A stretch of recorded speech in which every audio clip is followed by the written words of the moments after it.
passive aggressive episode of this podcast. If you're a filmmaker and you're thinking about putting braces on any of your elderly actors, don't do that. Welcome to the Epidemic podcast. I'm your host, Buck Hollywood LeDuc, joined by, as always, Charlie J. Fox. Really excited to talk about some movies today. Some of the bigger ones from this summer. We're gonna be talking about Baby Driver. People just could not shut up about this movie, so I was like, "Hey, everybody, maybe shut the fuck up about Baby Driver." Yeah, enough. Granted, it's good, but like enough. I'm sorry, you never seen a movie before? Because it seems like you never seen a fucking movie before. Well, here's the thing: is that we're going to be talking about 3 5-star films today, and the best one is Spider-Man 3. That's right. We're going to be talking about Edgar Wright's Baby Driver. We're going to be taking into top 5 movies of Edgar Wright, which is hilarious because he's done 5 movies. So we're going to see. Buck LeDuc thinks that he has the definitive list. He does have the definitive top 5 Edgar Wright list. I think I might have got it pinned, but maybe not. Maybe not. I guess we'll have to wait and see on that one. We're gonna be talking about Spider-Man 3, and then we're gonna be ending off talking about the new Netflix original film from Bong Joon-ho, and it's called Okja. Now, correct me if I'm wrong, but that wasn't like funded by Netflix, right? Or was it? No, they just picked it up. They bought it for. They picked up from Sundance. A lot of money. Yes. Yeah, it seems like the type of movie you'd want to pay a lot of money for. It's the same. It's the Beast of the. What was that movie? Beast of No Nation. Yeah, it's the Beast of No Nation effect. They saw something that was really good, and they're like, "We'll give you $13 million for that." And they're like, "Okay, keep talking." We were just gonna play this at Film Fest, so that's more money than we ever would have seen from a theater run, anyways. So it doesn't matter. And the thing is like the exposure for this movie is good too. So now I think this movie probably will have a theater run at some point, at least in LA, which is a good call. Yeah, because they'll want this bitch to be worthy of an Oscar nomination and stuff like that. Are you stumbling on your words there, Chadley? It's called an Academy Award, sir. The Academy Awards. They want to be nominated. That's for sure. I don't know if this movie will be nominated for the Academy Awards, but we'll talk about that a little bit later. Let's talk about Baby Driver. Baby, this is a good movie. I think it's got a couple of problems, but Baby Driver for the most part is very good. It's a fun, edge of your seat type summer blockbuster that doesn't rely on the success of past films to that's what drives me crazy about Hollywood now. It's like, oh yeah, Jurassic World made fucking X amount of money. It's like, yeah, no shit, because it's a sequel to Jurassic Park and everybody liked that shit. All right. So no shit, it made so much money. Of course it did. To me, Baby Driver is clearly a movie made by someone who's seen 5,000 films. Edgar Wright, famous for watching a lot of films. That's basically his claim to fame at this point. Not his movies that he's made, but that he's watched over 5,000 films. Dude, he's seen so many of them. It's a lot of fucking movies. And he amalgamates all of that knowledge, sometimes for the better, sometimes for the worse, depending on what he's seeing, right? But this time, I honestly think it's for the better. This one's a lot of fun. Basically, Ansel Elgort plays this kid with a hearing, like a buzzing in his ear from a crash he was in an accident. So now he has to listen to fucking Queen while driving for gangsters away from heists. And there's a lot of things that are really fun about this movie. The character of Baby, which by the way is a wild handle.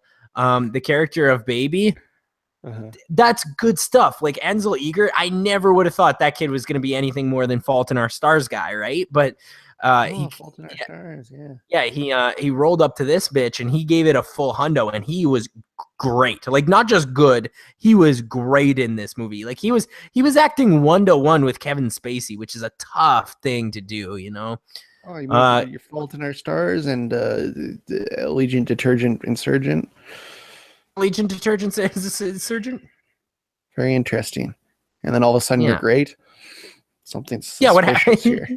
Although to be fair, that's like the Jennifer Lawrence thing too, right? It's like, oh, you did Hunger Games and all of a sudden you're great. What the fuck's all this about?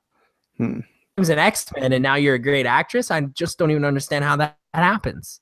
Baby Driver is great because it's like made like a classical just like a classical film. Like Yeah. it has the beats of a Yeah. classic in it. And Yeah, and again, it's like that's I just think 'cause this just will be fucking this will watch so many goddamn movies.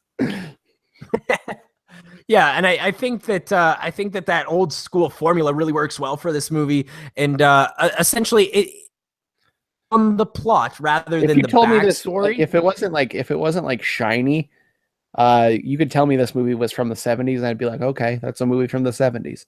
That's what it feels like. you're you're damn right. And then you're like, wait, what's John Berthnell doing in the 70s? That's a little Oh, wild. see, John Hamm, I would accept because he's the most handsome, he's the handsomest vampire of all time. He's always looked like that. Oh yeah, dude. It looks like Yeah, I think he might have looked like that in the 40. 70s. He's looked 40 for 20 years. It's like, but is he 40? Because he looks 40, but he's not 40. You're right. Did a lot of like really smart casting in these movies because he casted a bunch of people who look like people who should be in classic movies, like John Hamm, who looks like he should be in a classic movie. John Hamm's so good, dude. Dude, I adore John Hamm. Fucking Lily James. Hey, are you from the 50s? I'm so confused. I don't know who you are. You're from 50s though. Yeah. And even like Ansel Eger, right? Like he is just sort of better looking Dane DeHaan, but like he does look like he's from that era, which is crazy because this movie is modern day. It's not like You're retarded. You're retarded, James Dean at all? Excuse me, sir. You're retarded, James Dean at all? So yeah, there's a lot of things that I like about this movie. Let's talk about some stuff I didn't like though. The Lily James character. Fine, it's fine. It's fine. I don't think that it's a bad thing to have the the female character in there, but like why did she like him? Like that's something that they just never explain. Like he barely says one word to him and she's like, "Oh yeah, I'll follow you to the ends of the earth even if you murder people in front of my face." It's like you've been on 2 dates. This seems a little fucking bizarre. Like if I went on 2 dates with somebody and then they shot somebody in the chest in front of me, I might not want to hang out with them anymore. Yeah, I'd be like, we didn't even fuck, so we didn't even get to the blowjob date yet. Like I think I'm out, which is probably the smart thing to do. And then like another issue that I had is just like I do wish that there was more of a purpose for the strong female characters in this movie because like the what is it, Eliza Gonzalez? Am I saying that correctly? Is that what her name is? Her character was so interesting and so fun, and then they just sort of ended it and they pushed her aside so that they could focus more heavily on the John Hamm character. And I hate that. Like I feel like there is so much more that this female character could have done to impact the film and be a part of the film, but instead they're like, nah, we're gonna here's the crazy thing about this movie. Hamm's so charming though. Yeah, I do love John Hamm. Here's the crazy thing about this movie is that you think that the plot twist is going to be that Kevin Spacey is the bad guy, but it turns out the plot twist is that Kevin Spacey doesn't give a shit about anything. So that's that is good writing right there, and I love it. I do love this role that Jamie Foxx has found himself in. And I call it Jamie motherfucking Fox because he's motherfucker Jones now, just in movies. Yeah, dude, he's typecast as motherfucker Jones. Yeah, Edgar Wright got him and he's like, hey, can you play motherfucker Jones in this movie? And he's like, yeah, of course I can. It's like, haven't you seen Horrible Bosses? I got you, fam. I think fucking Edgar Wright owes the Horrible Bosses people money. For the creation, if you told me this was a sequel, I would be inclined to believe you. Dude, they should have just called him motherfucker Jones in this. Yeah, what did they call him again? It was something really stupid. Bats, yeah. They all had fun nicknames. They all had really good handles. Bats was a really good one. Baby, which is fantastic, honestly. I don't remember what John Hamm's name was called, but oh yeah. Oh yeah, of course it was funny. Because here's the thing: if John Hamm like nonchalantly showed up to my door and was like, "Want to hang out?" I'd be like, "Yeah, immediately, yes, of course I do. Why wouldn't I want to hang out with John Hamm?" Yeah, I also like John Bernthal because he's got like a strong guy head, but like not a strong guy body. Well, I do like John Bernthal as well a lot. I don't know how important he was to this movie though. he He's just not sort in of it that showed. much. He showed up at the. Yeah, I know, but like that's sort of the point is that he showed up at the beginning to spout some exposition about why Baby is the way that he is, and then he's not in the rest of the movie. He's a wild Like card. he's really just he's there to run through some exposition with you, which I don't know, because like I don't even know if, like, honestly, backstory, like I don't even know if it would be that important to know the backstory in this movie. Like I don't really think you need to know that his mom died in a car accident, or that his his parents had a rough marriage before they inevitably died, and stuff like that. Like I think all you got to know is, like, he was in an accident, he's got a ringing ear, and And he that's lives all with you got to Joseph. know. Yeah, exactly. I honestly think that is all you really need to know. But how about Joseph though? Dude, I fucking He's the adore best. Joseph. Dude, I adore Joseph, dude. He's one of the fucking greatest. He's seriously like one of the greatest characters in movie history, dude. He's so much fun, and like he says so much wild shit, which I absolutely adore. There's like one line specifically that I really, really like, where fuck, he's shit, I'm just trying to remember. Oh, I don't remember, but I do love fucking Joseph. What's the name of that guy who plays him? It's like that black guy. What's his name? Doc Jones? CJ Jones. CJ Jones. Right. I do love the dynamic of him. I had somebody come up to me and they're like, I have a beef with this movie, and my beef is that, like, he lives with Joseph, and essentially he lives with Joseph, and they live in like that shitty apartment, and yet he's got like no iPhone. Like, and I'm like, what the fuck? Like, that makes no sense. Their problem was, they're like, if it's modern day, they should all have iPhones. And it's like, okay, but look at his apartment, dude. Like, clearly he doesn't have an iPhone. Like, what are you, insane? He's got an iPod Classic, and that's literally all he can afford. Well, he does have about $15,000 worth of audio equipment in his house, but I mean that's for the pleasure of my eye only, I suppose. I mean, they have burner phones because they're fucking criminals. Yeah, that's They're what I fucking said. criminals. He was like, why'd they have this guy I was talking to was like, why'd they all have flip phones? And I'm like, because those are fucking burners, you retard. Like, he's like, yeah, but like everybody should have iPhones. It's like, you can't get a burner. You can't walk into 7-Eleven and buy a burner iPhone for $17.99. You son of a bitch. Like,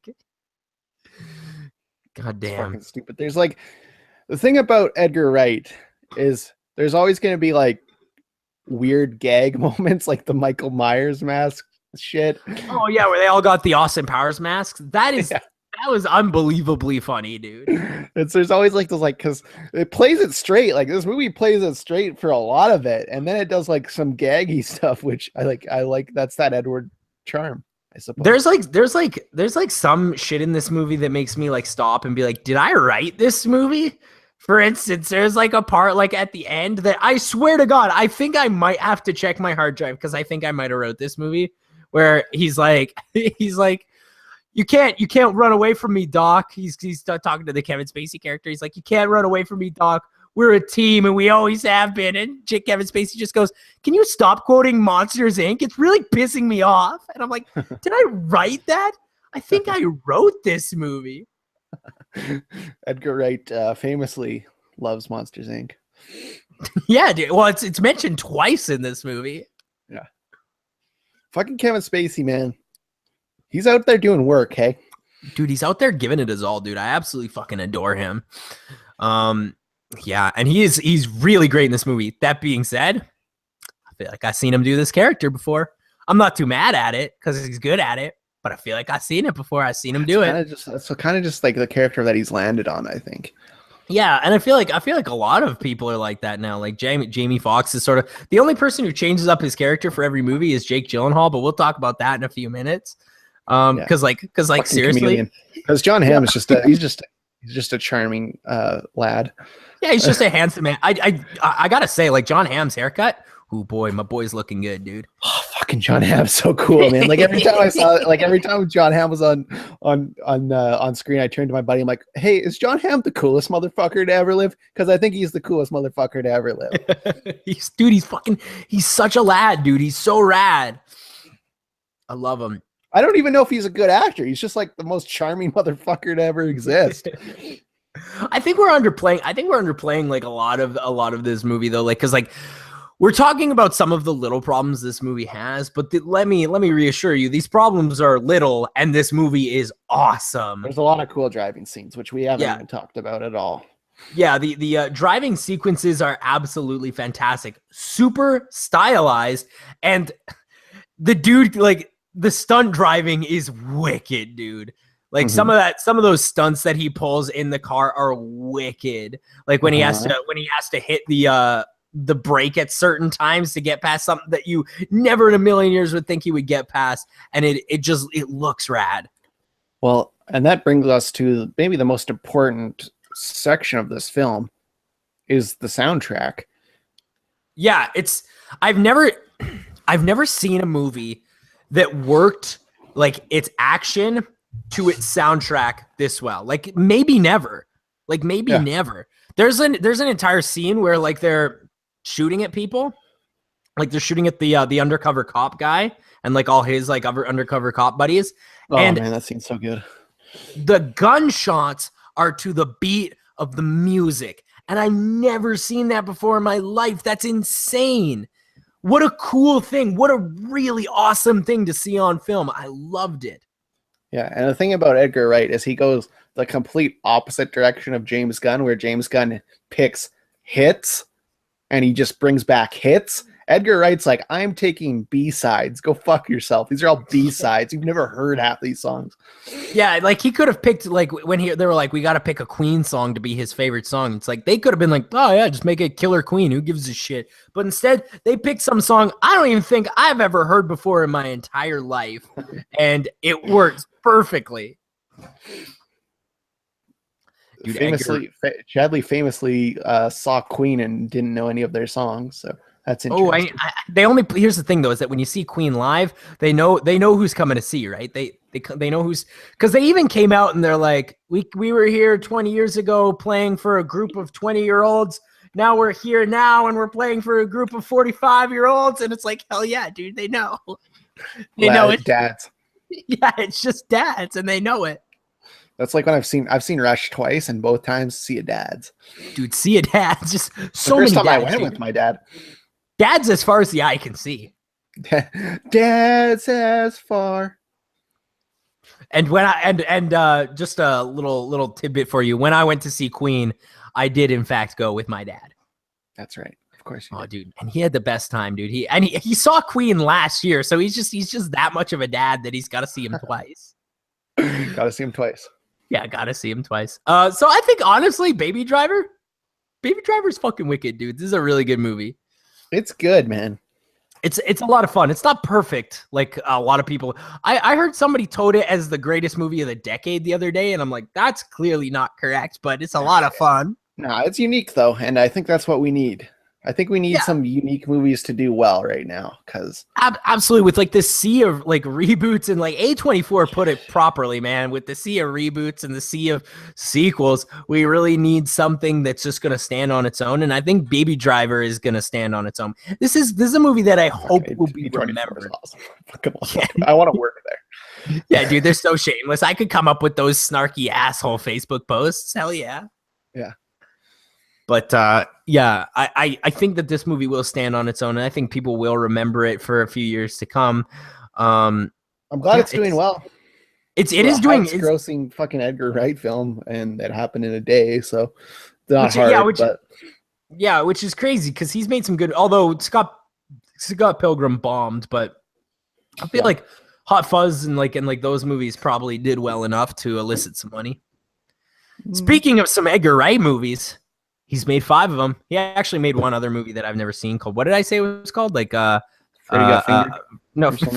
Fistful of Fingers. That's what it was, a Fistful of Fingers, which is a great gag. But unfortunately, I've never seen that. I have seen 5 films. Buck LeDuc has seen 5 Edgar Wright films, and we've decided to count down. So why don't we let you go first this time, just to add suspense to it, just to see how wrong I am and see how long it takes me to get something wrong here. Hit me with your number 5. My number 5 is The World's End. Oh, it's official. It's official. Chadley maybe has this figured out. Yeah, number 5 is The World's End. I still don't think this movie is bad per se. I don't really think any of the movies I've seen that Edgar Wright has done are bad per se, but World's End is clearly I don't think not World's End is that bad. I also don't think it's as bad as everyone says it is. So yeah, I don't think it's good. Because here's the thing: is that people who talk about World's End, they're always like either like worst film of all time, or they're like brilliant commentary, and you're like, okay, well, I'm gonna sit somewhere right in the middle there. It's fine. brilliant. Brilliant. When they start introducing Blue Alien whiz like that, then it gets a little bit weird. But the rest of the movie is fine. I like the aliens more than the cult and Hot Fuzz. Ooh, I apologize, but that's clearly incorrect. But why don't we hit me with your number 4? Scott Pilgrim. Oh, we're 2 for 2, baby. We're 2 for 2. Scott Pilgrim is also like, it's a lot of fun. It's visually fantastic, right? Which is like, it's cool a classic film. Edgar I don't Wright. really like Michael Cera, but cool film. Yeah, Edgar Wright has like this knack for making things that shouldn't be really cinematic, very cinematic. Like there'll be like a scene where Scott Pilgrim is like brushing his teeth, or no, like for instance, this is actually one that's in the movie. Like when he receives a package, and it's the most cinematic thing I've ever seen. It's like, oh, he's just receiving a package from Amazon. Why don't we settle her down, Edgar? Right, you son of a bitch. I love it. But Scott Pilgrim's great. The cast is insane if you go back and watch it. Like Jason Schwartzman's in it. Brie Larson, Aubrey Plaza, Chris Evans is in it. What? The lad, Chris number Evans? 1 lad. Yeah, dude, he's a good Christian lad. I can't every time I see that movie and I see Chris Evans, it still takes me back. And I'll always remember that he's there, but as soon as he rolls up, I'm like, oh shit, he actually is in this. I thought I was hallucinating that. Oh, you hallucinating? Sounds like you're hallucinating. I wish, dude. I wish I was hallucinating. Well, hit me with your number 3. My number 3 is Hot Fuzz. Oh shit! Okay, this is where we're about to differ. This is where we're gonna differ now. Well, this is the definite list here. My number 3 is Shaun of the Dead, baby. I really like Shaun of the Dead. I think it's a lot of fun. I also really like Hot Fuzz, as we'll talk about in a couple of minutes here. I'm getting nervous. I'm sweating, and it's not just because it's 39 degrees in my house. Because I'm nervous, Buck. I'm nervous that I'm gonna get more wrong. Hit me with your number 2. My number 2 is Baby Driver. Oh, number 2 is Baby Driver, baby. It's official. It's official. We came so close, but we differed on 2 movies, and I know your number 1 is Shaun of the Dead, correct? Yes. I like Shaun of the Dead a lot, but you know what I like more? Motherfucking Hot Fuzz, dude. My number 1 is Hot Fuzz. I love this movie. I actually watched it like maybe 2 weeks ago. That's an insane stance to have, but okay. I just love Timothy Dalton as the bad guy, dude. Like, that's just so great to me. That's such a great cast. That's what I like about Hot Fuzz. I also think it's probably the funniest because like there's so many lines that Nick Frost has where like, for instance, when they pull the Frost is a national treasure, and then he makes Cuban Fury. Yeah, what was that movie? What was that movie where Nick Frost had the giant witch finger? What was that movie called? I forget what Cuban Fury. No, that was it was the movie. It had Vince Vaughn and. Yeah, that was Hall Pass or no, it wasn't. It wasn't that. It wasn't that one. Shit, what was this fucking movie called? It was the business one. Yeah, it was a business trip one. It wasn't The Intern. I don't know. We talked about it on this show. I don't know what the fuck it was called. Yeah, we did. And I think fucking was Patrick Wilson in it or no. Yeah, maybe. I don't remember, dude. I don't know anything about that movie. What the fuck? What was this movie called? It had Nick Frost and he had a giant witch finger. But like there's like a scene he had a large slanger in it. Yeah, he had the large slanger. But there's like an amazing scene in Hot Fuzz. There's an amazing scene in Hot Fuzz that I really like where they pull over a guy for speeding, and then as they're giving him the ticket, Simon Pegg is like, drive safely. And then Nick Frost goes, drive safely? Do you realize that's the guy we just knocked off for speeding? Like it's so dim. I absolutely adore it. Hot Fuzz is an absolute blast. You know what else is an absolute blast, Buck? The most underrated film maybe of all time. Unfinished Business. Unfinished Business. That's what it was called. That's correct. That's correct. But Buck, would you like to know what the most underrated film of all time is? I'd like to know, yeah. It's Spider-Man 3. Why does nobody like this movie when it's the Yeah. most fun? Oh, do you all hate fun? Because this is the most fun I ever had watching a movie. It's the best one too. The best one by far. I like a lot. It's so good. Ah! Dude, I love Spider-Man 3. I don't give a shit what anybody says. I've been defending Spider-Man 3 for like 10 years here, and no one's listening to me. And you know what? It only occurred to me about like a few months ago that I'm like, hey, wait a minute. That movie, I bet you that movie's good. I might be sheep and just following people. Did a quick rewatch on it and was like, oh shit, this movie actually is fantastic. You know when a movie is like 2.5 hours and you feel it? Well, you don't feel it with Spider-Man 3. It whizzes by because it's just so much fun. Dude, there's more content in this than literally all of the Marvel Universe movies. More content in this one. I go combined, dude, combined by like That's a lot. what I'm saying. All of those Marvel Universe movies. Spider-Man 3 has more content in it, more value. So Spider-Man 3 essentially is a movie where while in his sleep, and like this is what I think people don't like about it, but this is the shit that I do like about it, is that it just gets that I like 100%. Is that it just gets so wacky because like the movie starts where like in his sleep, Peter Parker is attacked by goo aliens that turn him into evil Spider-Man. What? That's insane! That's so insane. That's the most insane thing I've ever heard. So then evil Spider-Man he's still running around fighting crime, but he's also being like a complete cockface. And like he's got like the goth haircut. He's doing the finger guns. He's cheating on Mary Jane. That's a classic. Dude, the jazz club scene, best scene in cinema history. Oh my God. It's the best, it's the campiest and greatest scene in any superhero film. Yeah. Hey, people hate it. People spit vitriol when they're talking about this film. And I just don't understand it because it's the most fun you can have watching a superhero film. Like, going back to it, like, I didn't expect to love it because, like, I knew I was going to like it because, like, there are some very small things about this movie I don't like. Like, I don't like that they retconned, like, Uncle Ben's death to be about something else than it actually was in the first movie. Yeah. But I don't like that at the end of the movie, Flint Marko is just like, hey, I'm sorry I killed your uncle. And Spider-Man's like, yeah, that's good, dude. And then he just floats away into sand space or whatever the fuck that is. That's all I don't like, though. That's literally the only things about this movie. Hey, you want to get a fucking perfect opposite for Tobey Maguire? Hire Topher Grace. It's perfect. See, I know you were scared about Topher Grace too because he's not good at acting, but apparently he's the perfect Eddie Brock. Yeah, he's great too. Hey, you cast Tom Hardy as Eddie Brock. That's a mistake because Topher Grace is the best thing to ever happen to that character, which is an insane thing to say. And like, here's the thing: people are gonna think we're joking about this movie because it's universally hated.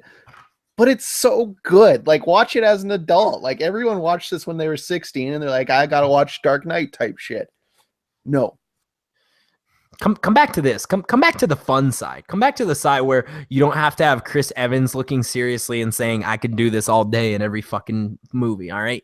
Come back to the fun side where the draw of the movie is that Peter Parker gets attacked by goo alien, and then fights Sandman. You made sand. Dude, that train sequence is so fucking good. Yeah, and he has the giant hammer for a hand, like the giant sand hammer. That's fun. They looked at Sandman and they're like, how can we make this fun? And they're like, give him sand hammers and have him be able to like jump through all the trains and shit. Perfect. It's absolutely you know what's perfect? Fucking Bruce Campbell playing a French waiter. What? Oh, what? Oh, and he keeps trying to propose to Mary Jane. Oh, and it's the wackiest scene ever, and it's so good. Fucking Bruce Campbell, like I knew that like he was like I remember that he's in all of these, but I forgot like how funny all of his fucking cameos are. Yeah, dude, I really like the one in the second one where he won't let him in 2 minutes past the door closing. Yeah, because like in this space, it's clear that he could just be that person, like the same person in all these. But then he's a French waiter, and it's like, but maybe he's not. You know what? Maybe Bruce Campbell is accidentally the best actor ever. Yeah. And the only proof that we have is his Spider-Man cameos. Yeah. Do you remember the Stan Lee cameo in this one? I forget what it was. Was he like singing the Spider-Man theme or something like that? I forget. I know he's in like fuck, I forget. He's like I walking watched around. these all like I watched like 2 and 3 at the same time, so they sort of are running together for me, which makes it tough. But I remember like here's the thing too is that like people quote Spider-Man 2 is the best superhero film of all time, and like shit's close, but Spider-Man 3 is way more fun than Spider-Man 2. I mean, it is missing Alfred Molina, granted, but how Granted, about but Thomas Hayden Church though. Thomas St. Church is pretty good. Then you got New Goblin, of course. Oh, dude, Hobgoblin in there. Oh yeah, I didn't like that they didn't call him Hobgoblin, which is what his name is. They called him New Goblin, which is fucking lame, but all right. No, New Goblin's cool. It's like new metal, like because this came around like this came out around the time that Linkin Park was popular. Okay, I see. New metal. James Franco's good though.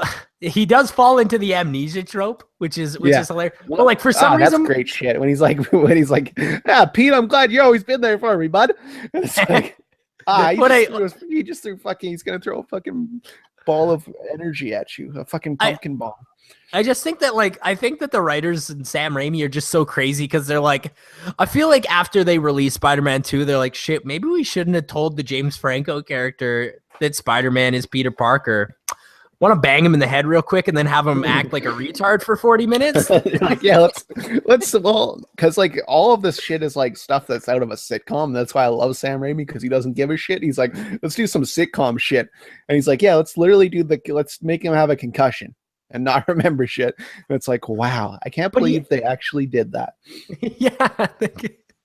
That's why I respect Raimi so much, because it's like he's doing shit that he doesn't even care about. He's like, let's make this guy kill Uncle Ben. Why? And it's like, I don't know, because I want to, because I'm like, Sam Raimi. He's like, who's gonna question me? Are you gonna question me? It's canon. It's gonna be canon. It's gonna be canon. It's canon now.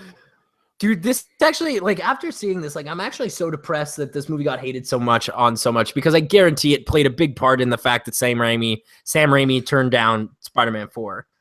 Because, like, and I know that Tobey Maguire didn't want to be in another one unless Sam Raimi was involved either. There could have been so much more of this. Tobey Maguire, he's a loyal bitch. Yeah, dude, he is a loyal bitch, and God bless him because he was a man of his word. Because then they're like, let's make new Spider-Man. He's like, fuck you. Why don't you hop across the pond and get a British git to fucking play Spider-Man? Yeah, get a fucking I'm out. Yeah. Blimey, you sick cunts. Fuck you. I'm out. I bet Tobey Maguire called him a limey, too. Tobey Maguire seems like fucking curses around a lot because he plays such a, an innocent character in this. You know what's also crazy though about this movie is that there is, I swear to God, I'm not making up. There's a scene in this movie where a character, Eddie Brock, goes into a church and prays to Jesus Christ to kill Peter Parker. That's insane. What? And then it happened to be the fucking church where Spider-Man was fighting the fucking Venom shit. The symbiote, yeah. What? Dude, and you know what? Love it. When he doesn't have like the Spider-Man suit peeled back, Venom looks pretty good, man. Looks spooky. He's pretty scary with the teeth and shit. Yeah, dude, like that spooky stuff. Then but then he's like pulling the thing back and like just showing like his Topher Grace face. And then it's Topher Grace with pointy teeth, and it's like, I don't know about that choice. It's like, bro, do you have vampire teeth in right now? Those legit Halloween vampire teeth, Topher Grace, you son of a bitch. Dude, knowing Sam Raimi, yes, they probably were. It's like he was probably on set and he's like, hold on, takes them out of his mouth. He'd been wearing them for the entire 3-month shoot. Yeah, he's like talking to J.K. Simmons in vampire teeth. I can just imagine it. Oh, J.K. So oh my God. There's also a really great. There's like we haven't mentioned it yet, but like I also want to mention like, oh man, it's too bad that Dallas Bryce Howard was in this movie. Because she's perfect for Gwen Stacy. Yeah. She's so good at being Gwen Stacy. It's just too bad that like she got wasted here because like they just sort of they bring that character in just to have a name and then they throw it away. Unfortunately, I wish there was like a full on Tobey Maguire fucking Bryce Dallas Howard scene. Like they and Sam Raimi's wild enough to at least insinuate that he fucked her, right? Yeah, he is. He's not gonna show finger going in, but he'll at least insinuate. I think he also insinuated that he might have fucked that girl from across the hallway too. Oh, I don't think that's insinuated. I think they flat out say it because he becomes a menace. Like, and that's what I like so much about fuck monster. Yeah, he becomes an absolute goddamn menace, dude, and I love it. He's doing finger guns. He's walking down the street. He's like sliding. He's like sliding on the sidewalk to music, and you're like, dude, there is so much fucking stuff in this movie. Like, it's thick, dude. It's a thick bitch. It's not even that long, but there's like fucking 8 villains. There's like all this shit going on. I'm constantly like baffled, like what was happening. Cause like, it's just like a barrage of fun things. Like, yeah, it's a barrage of entertainment. Oh, it's entertaining. That's for sure. I wish Willem Dafoe was in more of this movie though, or any of these. Well, he was in the second one a little bit, but not really. Only for like a minute, just to be like, avenge me, and that was when James Franco kind of scrunches up his face. I could see it. He looks kind of like him. He's got a Dafoe face, that's for sure. I can definitely see where the casting came from. I also like that. Like by the time this movie came out, James Franco was clearly not like in his in his late teens anymore, but they're still trying to pass him off as such. It's brilliant. It's like, hey, you every bit of 30 though. Well, I guess Tobey Maguire was too though. But yeah, Tobey Maguire was 30 when these movies started though, so it's tough to say, right? Anyway, Spider-Man 3 is awesome. Spider-Man 3 is just pure entertainment, and if you don't like it, then clearly you have no idea what's going on. Why did nobody like this movie? I just don't get it. Like, I just don't understand how you could with a straight face tell me you like Doctor Strange, but you don't like Spider-Man 3. I've had that conversation before. Yeah, and it just blows my mind. It's baffling, dude, because Doctor Strange is clearly unwatchable. Doctor Strange right? wanted to be this movie. Ant-Man especially wanted wanted to be this movie. Ant-Man wants to be Spider-Man more than any other movie that exists. Yeah, I buy it. I feel where you're coming from on that one. So let's talk about Okja. Okay. Fuck, man, it's so good. Oh, it's so good. Love it. Like, I didn't even expect to love it, but it's me neither. Bong makes good shit, right? Like all these Korean guys. When I saw it, I was like, oh god, I'm gonna go on the show and say that I love it, and Buck's gonna be like, it was okay, and here's why, and he's gonna make me feel real dumb for loving it. But god damn, dude, it's so good. Oh, I mean, Bong is no Park Chan-wook. Of course, but still, I really like Bong movies. Well, like The Host is fucking rules. Snowpiercer is pretty great. But if you look, Memories of Murder is fucking awesome. You gotta watch Memories of Murder. If you look at this movie and Snowpiercer, Bong Joon-ho does this thing where he decides that he's gonna mesh the incredible South Korean cinema style with big budget Hollywood style and make it like it's he makes his own unique style because there's nothing like it. Mm-hmm. There's absolutely nothing like it because like both Snowpiercer and this did that. They're both like half indie Korean movies, half blockbusters. It's insane. He's so fucking good. It's like he just keeps cranking out 5-star films. I think like Snowpiercer I might have given 4, but the rest of his movies I gave 5. Like that's how fucking good he is.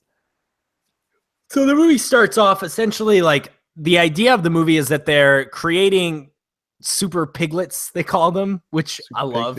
Super giant piglets that are like the size of hippos, and the reason they're doing that is that they want people to eat them for delicious food. So they send 10 of them or 26 of them off to 26 different farms and then give them 10 years to raise the biggest, most giant pig, and then they could win a prize or fucking whatever. And so they 10 years go by, and of course these giant pigs have assimilated themselves into the lives of the people they're involved with.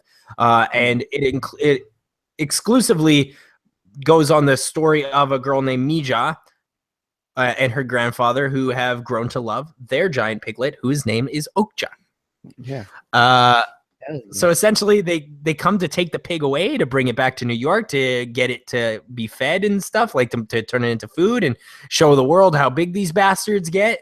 And the entire movie is her and Paul motherfucking Dano trying to figure out Paul motherfucking Dano. Every time I see this bitch, I want to talk about how good he is. Paul Dano is electric, dude. Why is he in like so few movies?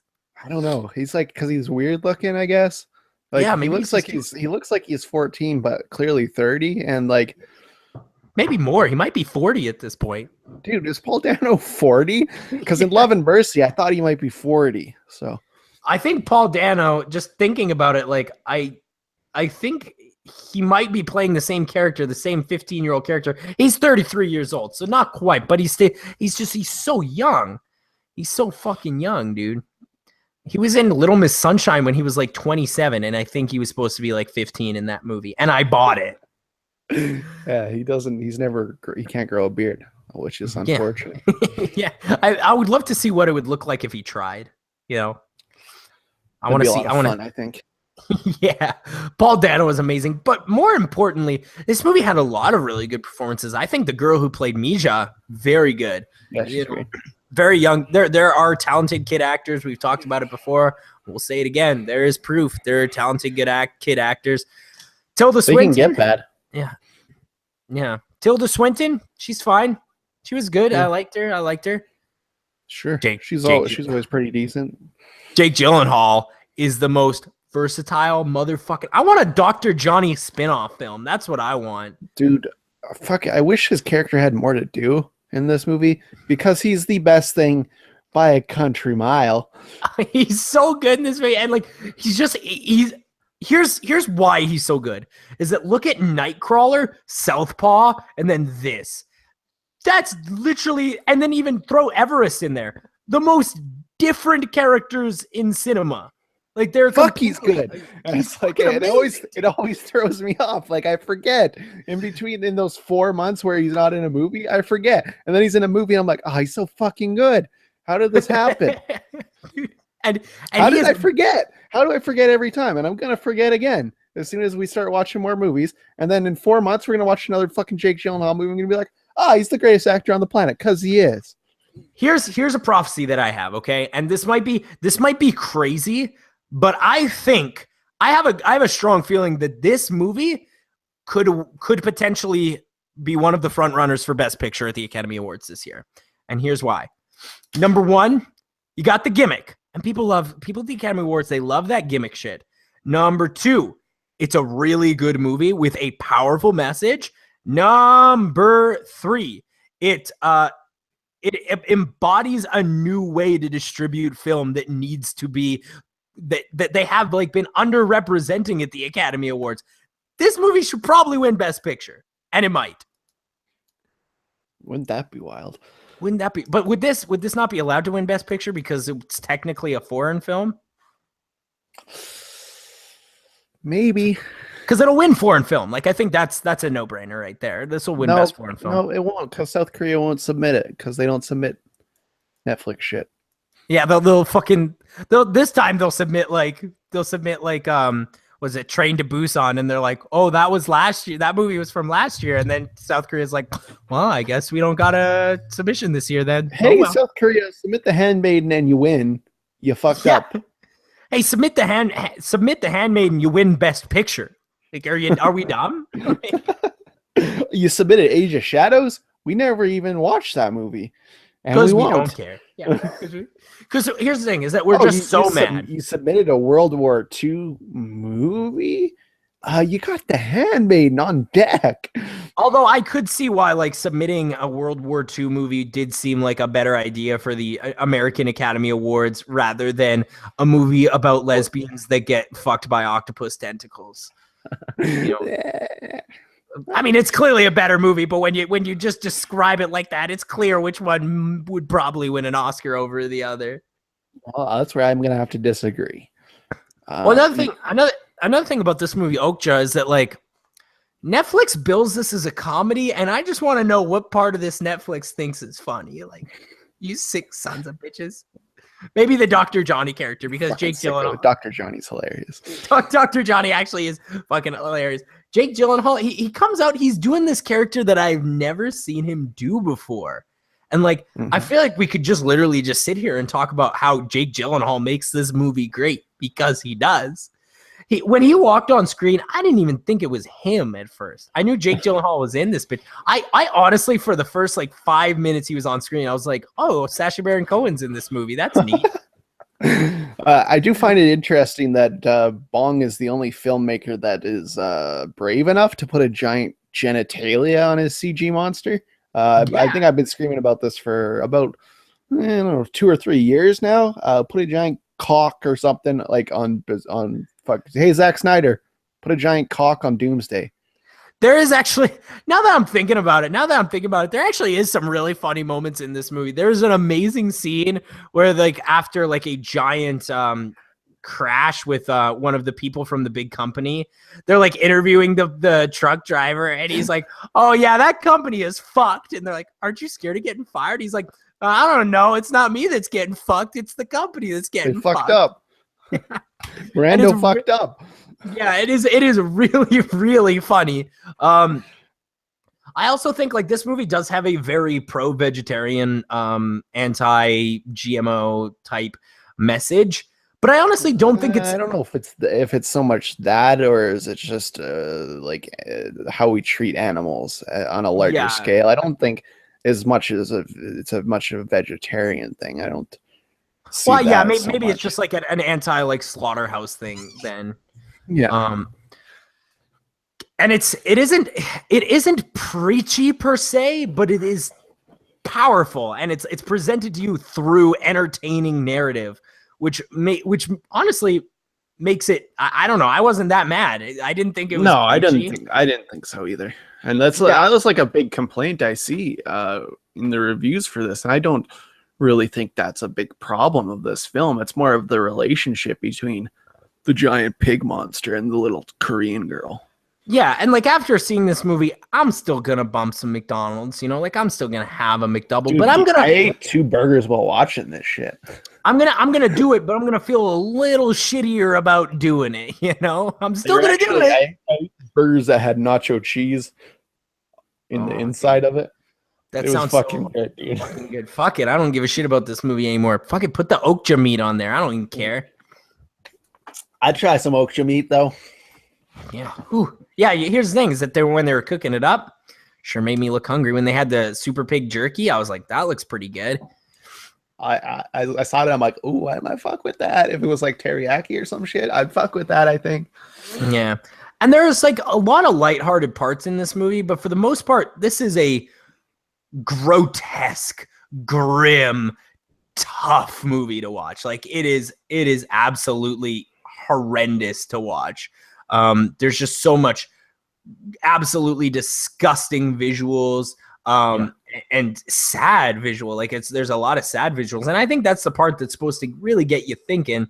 And I really thought going into this movie, like this movie is not going to affect me in any way, especially when it comes to my eating habits. But like, kind of did. Like it affected me in a negative way, and I don't like it when movies do that. I don't like when they make me change the way that I think.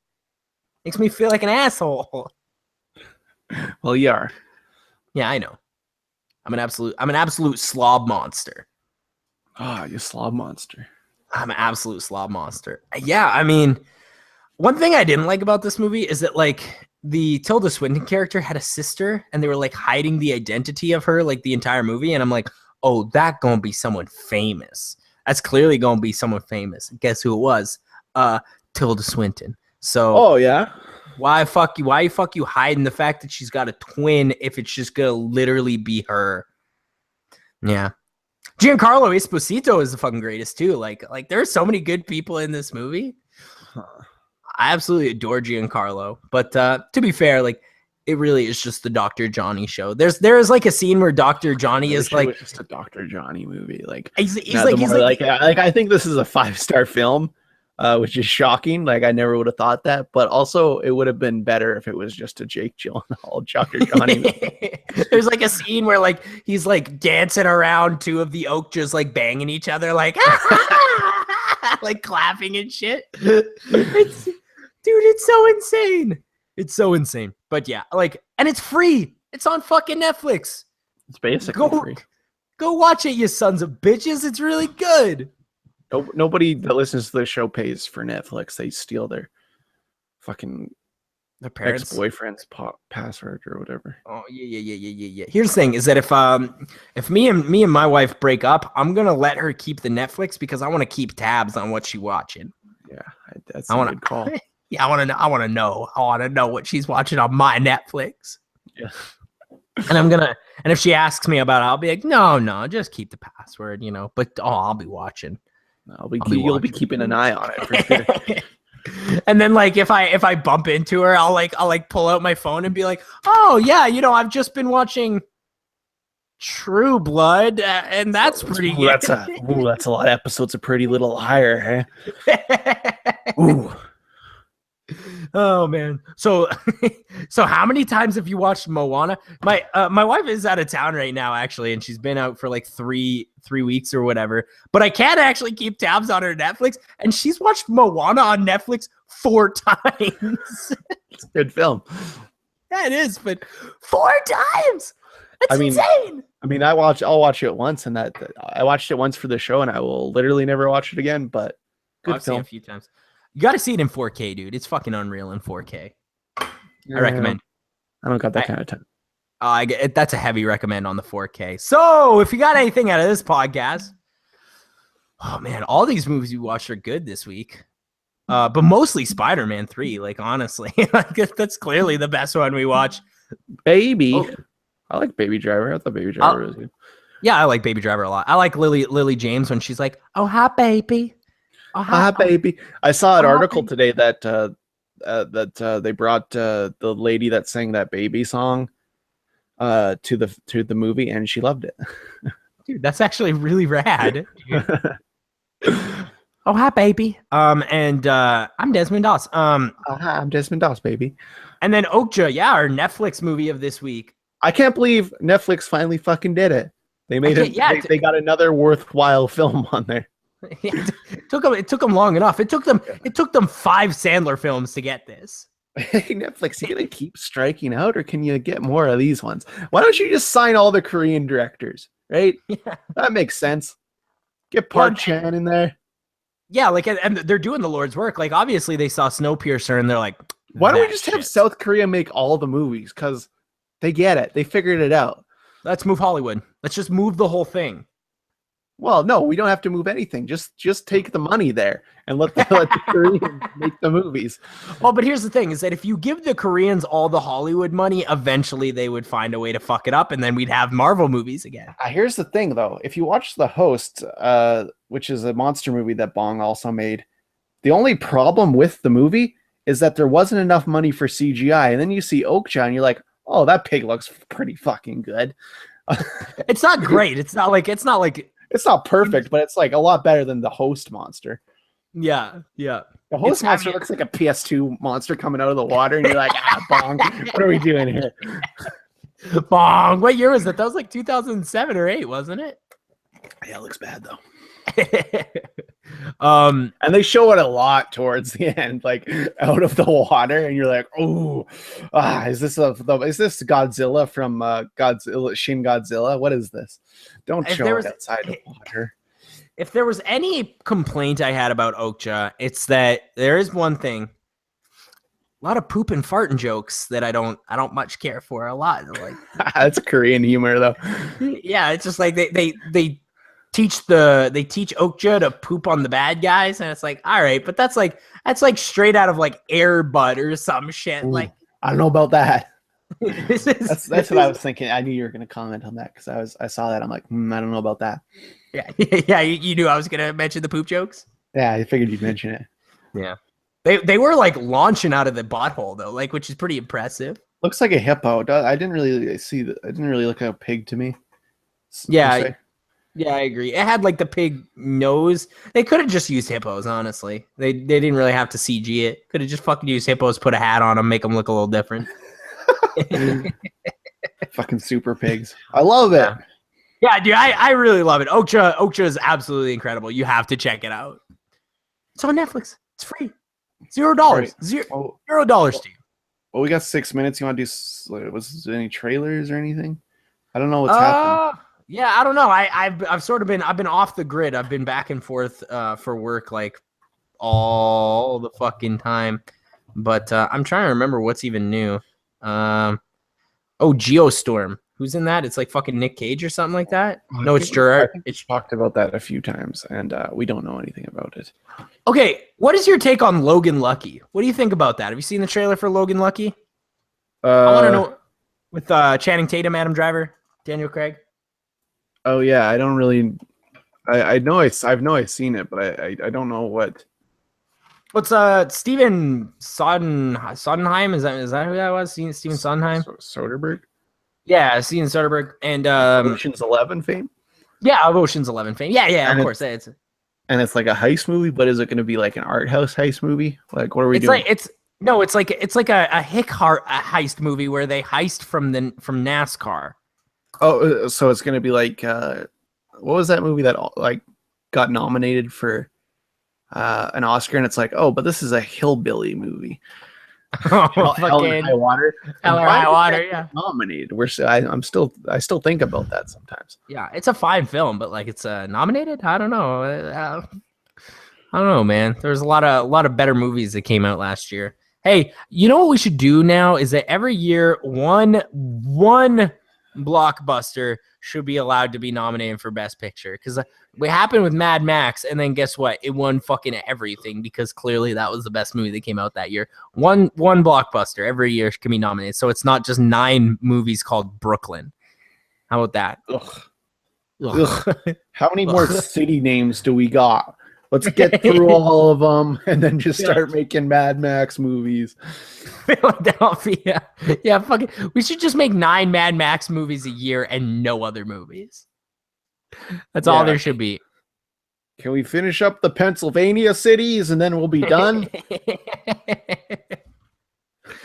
Oh my God. When Scranton dropping.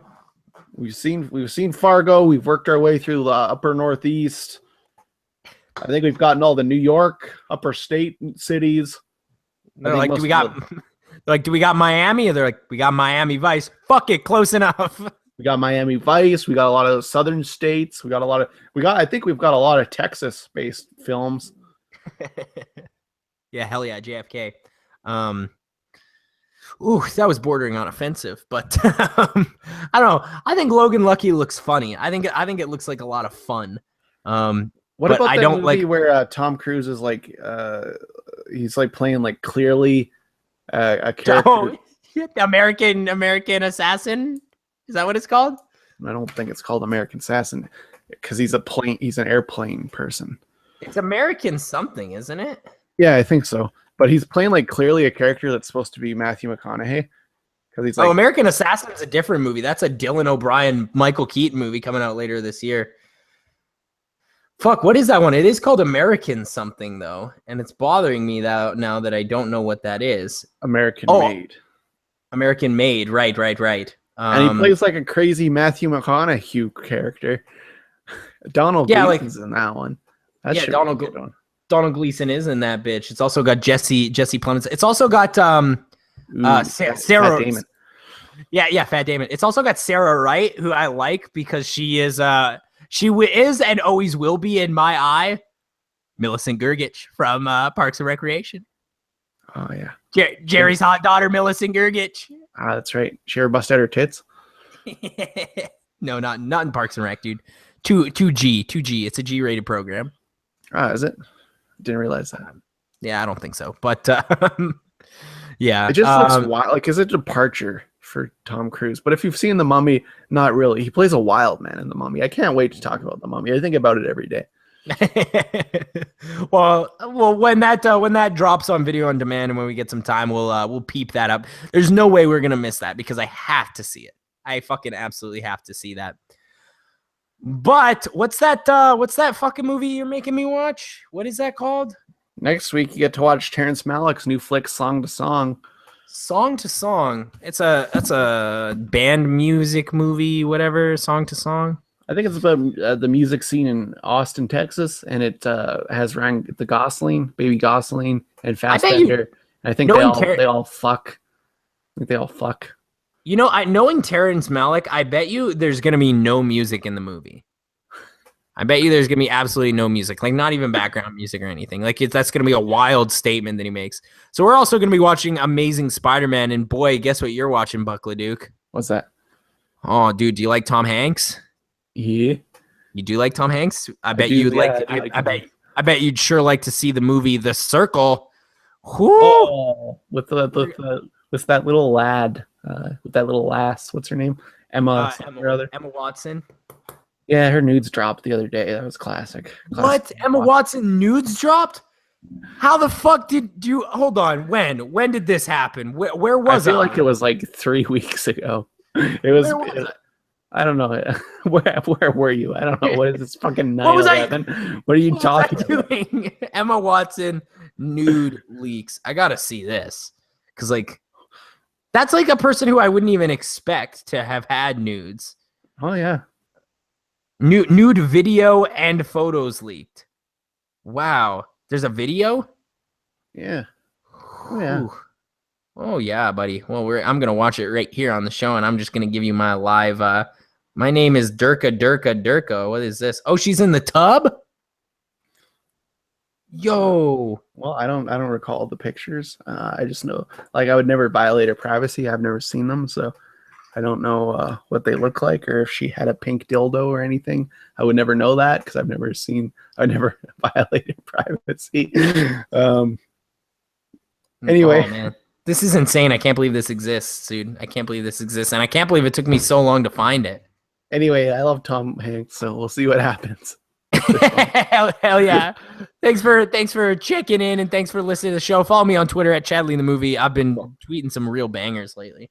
Ooh, some bangers. Follow me on Twitter at Less Cool Dude. Oh, and also follow me on Untapped. You can see all the beers I drank during this podcast. My Untapped name is Big Daddy Long Brew, so check me out. Big Daddy Long Brew.